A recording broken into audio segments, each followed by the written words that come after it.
Hey, hey, hey, welcome back. Welcome back to the Psychic Soul Healer channel. Today's daily dose of spiritual nutrition is regulating before reacting.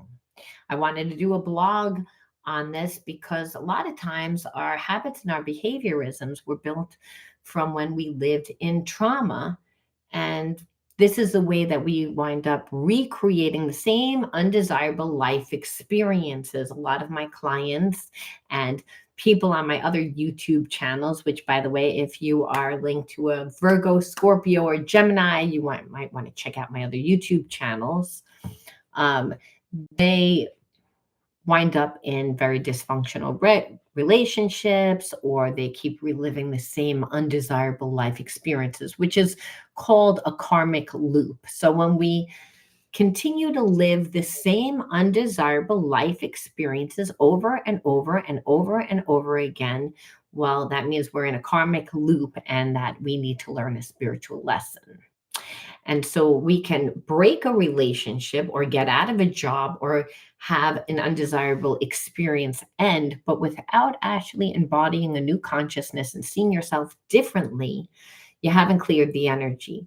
So maybe in another 5 years, 4 years, 10 years, whatever the karmic cycle is, that experience is going to happen again, because it's in all scripture that what we resist persists, meaning what you continue to, kind of ignore is going to continue to pop up within your life until you learn it, because the universe's job is to bring you what you need to heal, not what you want. So, what we need to heal is anything that makes us feel inadequate, makes us feel not good enough, makes us feel defective, makes us feel separate from our creator, makes us separate from the energy of love. Our God given energy is the same energy as the universe, which vibrates at the energy of unconditional love. But if we're vibrating in fear, well, obviously we're going to attract things that are in more resonant with that. So, again, today's vlog is all about regulating before reacting, a journey from impulse to presence that invites you to pause, listen, and choose. We're driving into why reactions happen, what the brain and the body are doing in the heat of the moment, and how emotional and spiritual and metaphysical perspectives illuminate the path to calmer actions, which is what we want.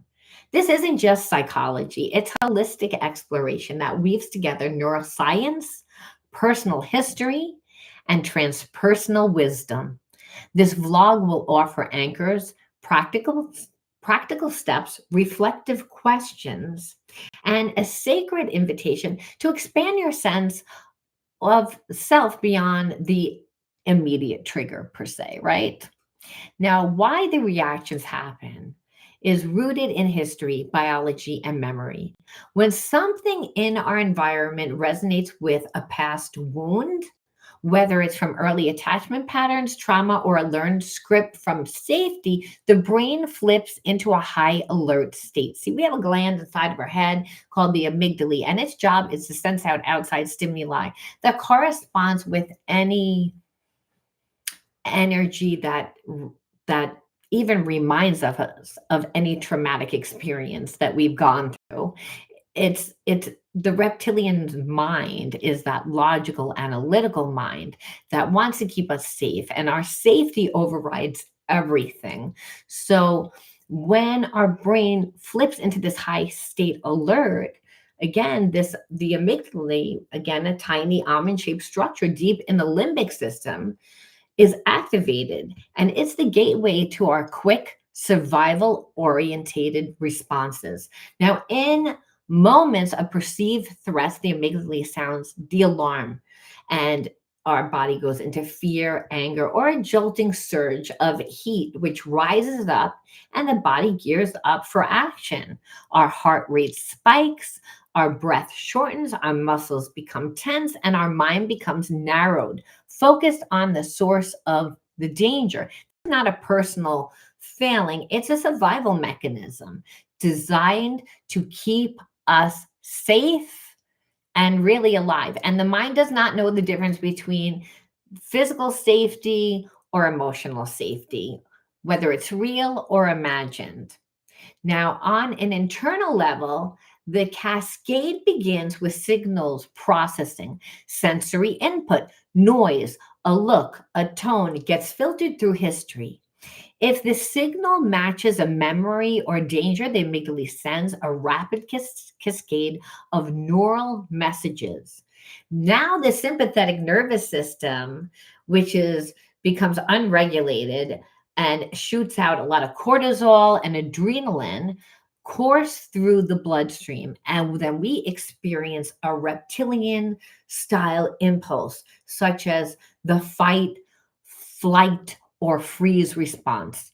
And the prefrontal cortex, which is the seat of reasoning and planning, become momentarily like just hijacked by the amygdala's loud like cueing.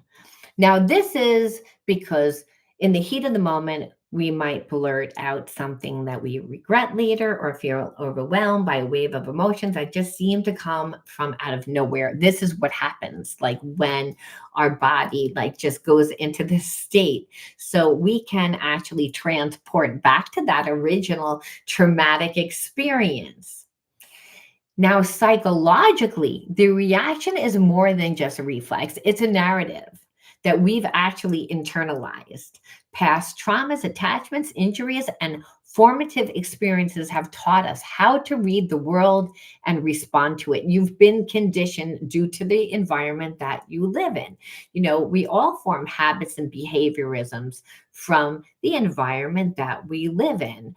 And that is what actually activates our DNA, turns our DNA on and off. So, inherited sickness and disease is really only 5%. But if your habits and behaviorisms are the same as your parents that wound up, God forbid, dying of cancer, well, you have a higher predisposition of adapting to getting the same cancer because your habits and your behaviorisms are what's dictating. So it's really important to understand that your past traumas and your attachment injuries and just all your experiences have really taught you how to read the world and to respond to it. So a lot is subconscious. Now, if trust was broken, and safety felt compromised, then the body learns to default to a protection mode. The psyche then crafts scripts that you're not safe, that you must be perfect, that you must control, that you must withdraw. Otherwise, you're not safe. When triggered, those scripts surface again, often surfacing as blame, shame, and defensiveness. Emotions then become magnified, and just a single word can feel like a verdict or a judgment or even an attack. A look like an accusation, and a moment becomes a mirror to just your unhealed parts of you. And again, all this is happening kind of like subconsciously. This isn't just irrational behavior, though, if a person doesn't understand what your history is, it's going to look like irrational behavior. And unfortunately, when people only know one side of the story, then what happens is that you know your reaction is what people focus on. And unfortunately, in a lot of abusive households, the person that reacts is the one that is looked at as if there's something wrong. And I know that personally because I grew up in a family where my mother tried to kill me several times. I was ignored, I was isolated, I suffered from a lot of psychological and emotional trauma. And because I voiced what was the matter, what was happening, my reaction to what was happening became the focus, not actually what the abusers were doing. So it's really important. It's a way that a lot of narcissists wind up gaslighting because they wind up doing a smear campaign while they're torturing and tormenting you. And then everyone's now waiting for the response because they've been telling that narcissist has been telling everyone, who you are, and their side of the story, of course, to make themselves innocent. So when we react in a negative way, even if we are in the right, like I said, people are going to judge you. So it's really important to know that we are not in charge of what a person does, but what we do have control over is the way that we react. That's where your power resides. So again, even though it seems as irrational behavior, it's not. It's that, but even though it's not, if you're reactive, you're the one that's going to look bad. So emotionally and spiritually, regulation becomes an act of reconnection. Again, when we go through trauma, we disconnect, we disassociate. It means that we are no longer present. We're no longer in our body. We understand and we remember certain things that happen, but there are fragmented pieces that we do not remember. And so, again, what's really important is that we understand from a metaphysical term that many of us just sense that we are not like that. It's important to realize that you're not your triggers and you're not what has happened. A lot of times, again, people that have gone through trauma, they get caught up in the story. We carry a resonance, a soul longing for integration. That's on the soul's level. The soul wants to be whole. It doesn't want to feel separate from source. It knows that it is that we are one with our creator. That's what gives us our spiritual sovereignty. So again, we carry this resonance because we have to be able to do the spiritual healing, which means on an emotional level, when we have that emotional surge and it feels like a storm in the psyche, it's actually an invitation, and it's an invitation to become curious about what's going on inside of you. It's a invitation to do a practice of compassion, noticing like what's happening, and then to reframe the experience as information rather than a verdict. We get caught up in, again, the end result, which is the verdict. Now, when we bring breath awareness and intention to the moment, we begin to rewire our body's response. This is hugely important because, again, when we've gone through trauma, we have been programmed, and which means that you go through an experience, your brain creates a neurological pathway due to how you respond. So over time, it's just habitual. It's a survival mechanism. So it's easy to go through life not present when you have gone through trauma, because again, it's a survival mechanism to not be present. It's a way that the psyche protects us. However, you don't want to be going through life on autopilot that your mind has created neurological pathways built on the perception that you're not safe, or that you lack something, or that there's something wrong, because you're going to see that the habits and behaviorisms are all going to be in alignment with those neurological pathways. So the first thing that we have to do is, again, not look at it like a verdict, because a verdict is like, hey, that's the end result. We have to look at it more like we're learning. The body learns that safety is not purely external, and that the self learns that its core worth is not contingent on immediate control of the outside world. So, what we can actually do to regulate in the heat of the moment is to start with three foundational practices that anchor our mind, body, and spirit. And the first is all about the breath with intention. Very slow, diaphragmatic breathing actually is what signals that parasympathetic nervous system to shift from a fight flight state towards rest and digest. So you want to inhale for about a 4 count and then hold for about a 4 count and then exhale for about a 5 to 6 count or even a 6 to 8 count. And the reason why the exhale is longer is because it's actually that exhale that triggers that parasympathetic nervous system of yours to shut off. So it's to breathe in through, hold,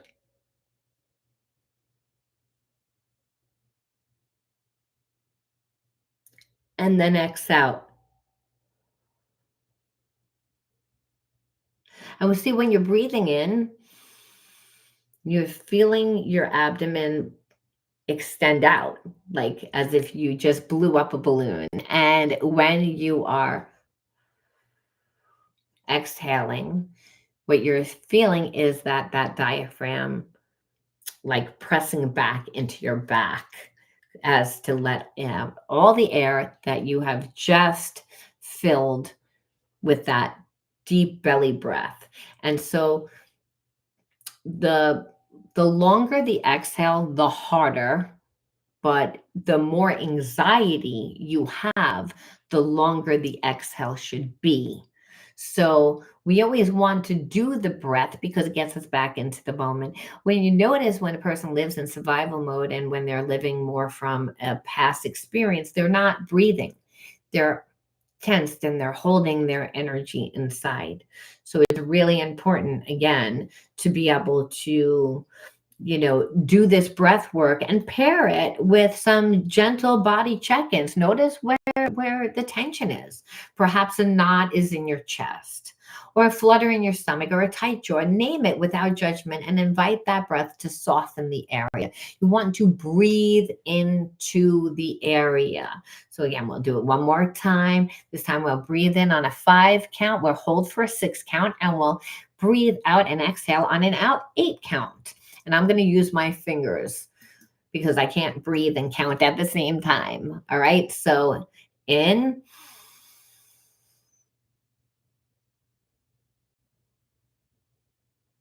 then hold,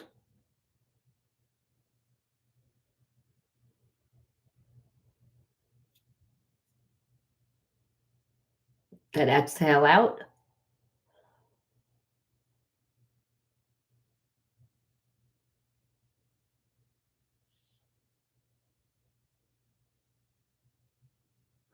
Did a little bit longer because I wanted to make sure that I held that breath longer. Now you can play around. Some people can't do the exhale for that long. You don't have to start doing like an exhale out on an 8 count, but you definitely want to make sure that the exhale is longer than the actual inhale because it's that exhale that again is signaling that sympathetic nervous system to shut off and to get us out of that survival mode, which is when the reactions happen when we go into survival mode. So it's really important to establish a better connection to the body and mind. Again, the moment that you detect the pull of reactivity and an itch to defend, withdraw, or escalate, name the impulse. Again, non judgmentally. Notice what you're about to react. Then widen your lens and ask, what are you feeling in your body? Say, what am I feeling in my body? What am I feeling right now? Again, make sure that you're in the present because if you're not coming from the present moment, you're going to again revert back to what did happen. What memories might be touching you? What is resurfacing? What's drawing up this emotion? And what do you want to communicate? And what do you want to protect? Then you want to pause The pause doesn't erase emotion, but it creates space for wiser like reactions and actions, right? We don't want to just react, and only in the now do we get divine guidance, and that's from the higher self, the God part of self. So if we train our nervous system and we don't react from that past wound, we'll get the divine guidance to take wiser actions. No, now also physically, we want to place our hand on our heart and our belly and feel the warmth. And we want to feel the rise and the fall from our breath. Don't try and go against yourself. And the third thing you want to do is, again, you want to really reframe the situation through compassionate self talk and utility focused thinking. Replace harsh internal narratives with kinder ones. I'm learning now to respond with clarity, or the moment is a doorway to practice. Ask, what is one small constructive action that you can take right now? It might be a boundary setting statement, a timeout, a request for clarification, or simply stepping away and regaining composure. Now, these micro choices seem like really little things, but they actually accumulate into a new pattern for you that helps you to regulate, where regulation becomes a preferred mode rather than reaction. Now, from a spiritual and metaphysical vantage point, regulation can be seen as a return to alignment with your higher self, with the deeper part of self. So some traditions call this reclaiming your sovereignty. Again, your spiritual sovereignty comes from your connection to God, to that higher self, and that you are not separate, which is really helpful because we become reactive due to trauma. And when we went through trauma, we felt very alone. So anything that anchors you back to your spiritual sovereignty, well, that's going to give you a lot of like equanimity. It's going to also give you a lot of, it's going to give you a lot of inner peace. You're going to form an inner sanctuary with yourself. And in transpersonal terms, we are not only bodies and minds, we are actually expressions of something so much greater and bigger than ourselves, which again, that's because we are connected to our creator. And that's really, like I said, important when we've gone through major trauma, because we feel very alone, we feel very weak. So learning to not react is huge, because you don't want people to utilize your reactions as ways to manipulate you, when really they're the person that was in the wrong, but they created so much trauma from making us react. Now, bodies and mind, we are expressions, like I said, of something larger. In essence, that knows peace, that's our creator. Practice is going to help you practice grounding to get back into your body, such as doing meditations, visualizations, practices, anything that's going to help you to get back and to claim the connection to the larger sense of purpose, such as, again, being connected to your creator. And we can become connected to our creator through our passion. Now, I wanted to like pull some oracle cards that tied in with this topic. But before I do, I want to also share some practical steps that you can weave into your daily routine to strengthen some regulation. I have problems with that word. Okay, so both on the path, and it's both on as you're walking your path, and obviously in moments of extreme pressure, where you're going to need them. You want to first establish a preemptive ritual, a short grounding sequence before interacting, and that will tend to your breath. That's really important. You want to be able to allow yourself to feel in the moment, and you just want to be able to not not not react.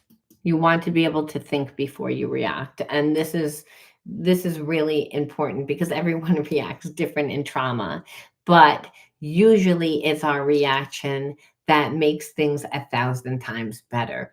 So doing things like journaling after a trigger is helpful, but that's not going to help you during the trigger. But it will help you to reflect on what happened and how you felt and what you would do differently next time. You want to focus on your growth rather than self criticize how you handled things. That's really important because you can have a block and then create like an even bigger block because now you're judging yourself. Practice compassion. Notice Notice what's happening. Notice how other people respond to you. Not because it's right or wrong, but no, are they accusing you, or do they think that you're helpful? Because sometimes, we may think that we're coming across a certain way, but if a lot of people are saying, "Hey, you're very judgmental," or "You're very," there might be some truth to it and you may not even realize, because like I said, when we react, it's a lot is habit, and it's not even habit that we created ourselves. We grew up in a family or we're in an environment that treated us that way, and now we're treating ourselves that way. So it's really important to, if you feel like you're stuck in a karmic loop, and a karmic loop is just the same types of experiences, well, the best thing to do then is to seek out that help. And that help could be as simple as coming on a YouTube channel and asking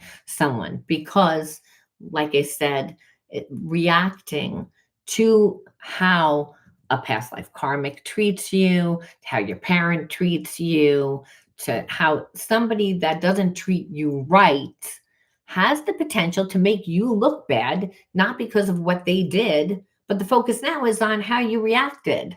And that's where the power is. So, like I said, in just terms of emotional, psychological, and spiritual metaphysical language, what you'll notice is that really it all does tie in together. The neuroscience explains the mechanisms and the mechanics, and the psychology explains the narrative, and spiritually and transpersonal perspectives offers a broader framework for your healing and your growth. So I wanted to really, like I said, do an oracle card reading on the triggers and how the reaction was. But then I said I really want to do a little bit of a talk on not reacting, because I know from someone that has gone through trauma that unfortunately, when you are around someone that's abusive, you can be conditioned, and you're conditioned by the environment. And like I said, you form habits and behaviorisms that are in alignment with those perceptions. And even though you get out of those experiences, unless you've integrated that spiritual lesson, you're going to recreate the same type of experience. So let's just see what the oracle has to say. What recent triggers have called to your attention? What are the underlying needs that it's connected to? So let's see what some of those triggers would be. With your connection, with the person that you're seeking about, right? No better way to know what your reactions are until we look at your triggers. So let's see what they are. And the first trigger is abuse. It's like this person psychologically and emotionally was abusive, where they made you feel undervalued. So your trigger is feeling undervalued, like not important. What are the underlying needs to your connection? Let's look at what you feel like the need is for your connection.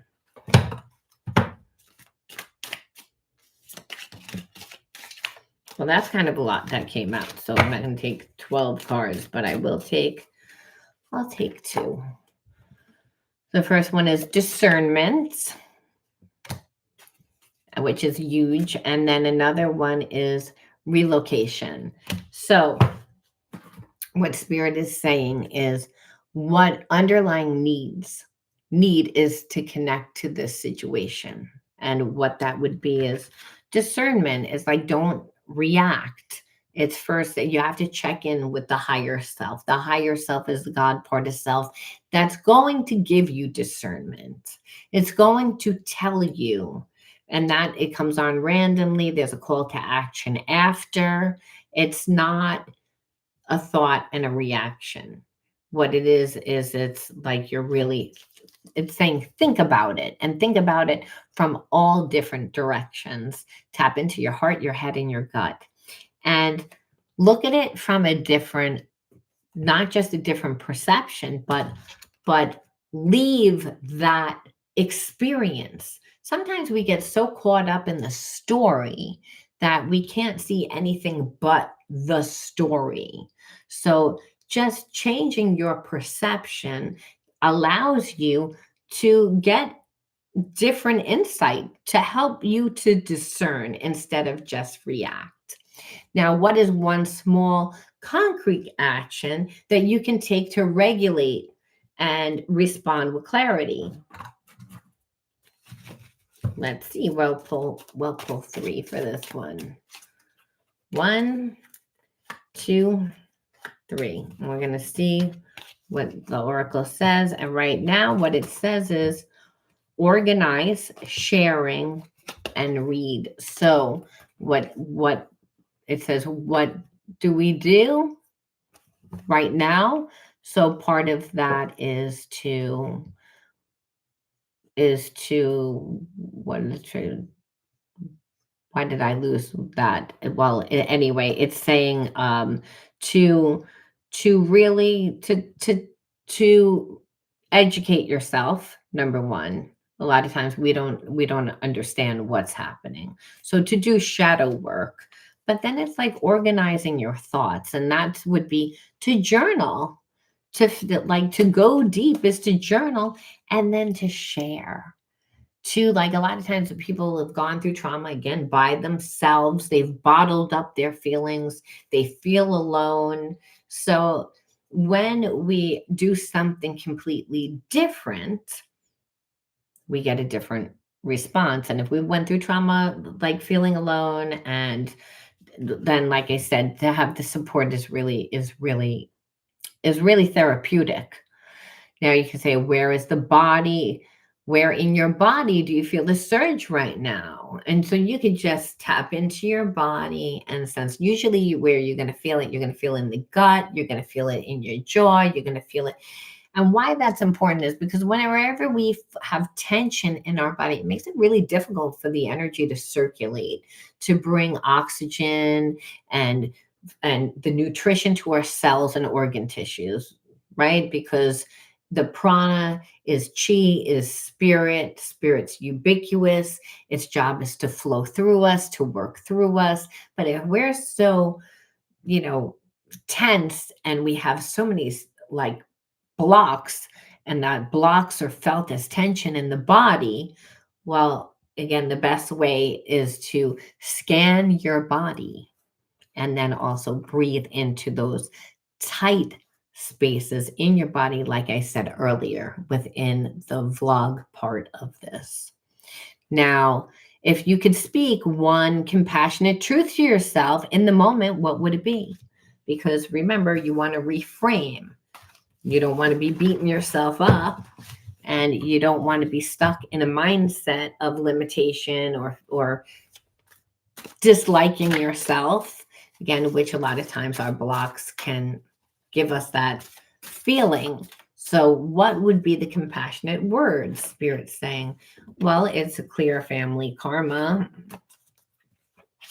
And so that might mean if you grew up in a family that they were always telling you that you're not good enough, that you're not worthy enough, right? It's like whatever inherited family karma. And then another thing is to Let your higher self guide you. When we live our bliss, that's when spirit descends. Spirit descends, the higher self is the God part of self. But when we ground that energy through birthing something and creating something, we actually transmute any negative energy, any energy that's not, you know, not our energy, but one that our, ego mind has put on us.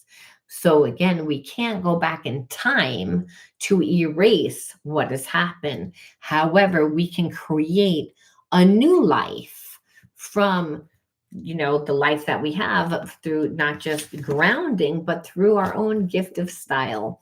And the gift of style is your unique unfoldment process of creating your life. So if you, whatever you want to birth in this life, that could be a job, it could be a hobby, it could be a destination that you want to go to, it could be anything, but that you're pouring your energy into creating something, whether again for yourself or any area of your life that's going to launch you into like more in alignment with who you are today, not the wounds of your past, is what spirit is saying. A lot of times people get stuck in the trauma of what happened, what did happen. And that's why the reactions happen. The reactions happen because the wounds are never integrated. But triggers can't happen unless we actually have a wound. And a wound means that we have a belief. And that belief is keeping us separate from our creator. It's keeping us blocked from being able to create our own heaven on earth. It's blocking us from being able to manifest love and abundance in our life. So we want to be able to not just integrate it, but transmute it. Integration just means seeing how you contributed to the imbalances, but transmutation is actually birthing something. And that can only happen through, again, the gift of style and the gift of style. Sorry about that. And spirit descending. Because spirit descending is, again, that grounded part of the higher self and bringing everything into fruition. And to deal with people through prudence, which is, you being very diplomatic. It doesn't mean that you're taking the person as right or wrong, but these are the things that you can do right now when you deal with someone, and also how to be more compassionate with yourself. I mean, that's a big deal because, like I said, you're healing everything, not just one thing. Now, which past memory or belief might be coloring your interpretation of the situation, and how can you reframe it for your growth? So let's see.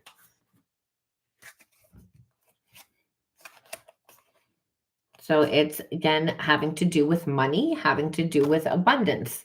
And so how you can reframe it is again to see the signs.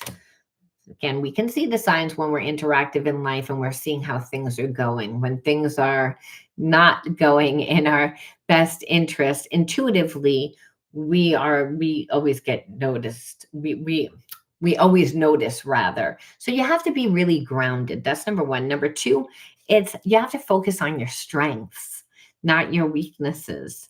When you again focus on your strengths, and you're grounded and spirits descending, well then you're meeting people and situations and experiences because the universe is always bringing you what you need and is helping you through, again, giving you that intuitive signs and symbols. And it's all about just healing yourself, because that's what's happening, that's what you're doing.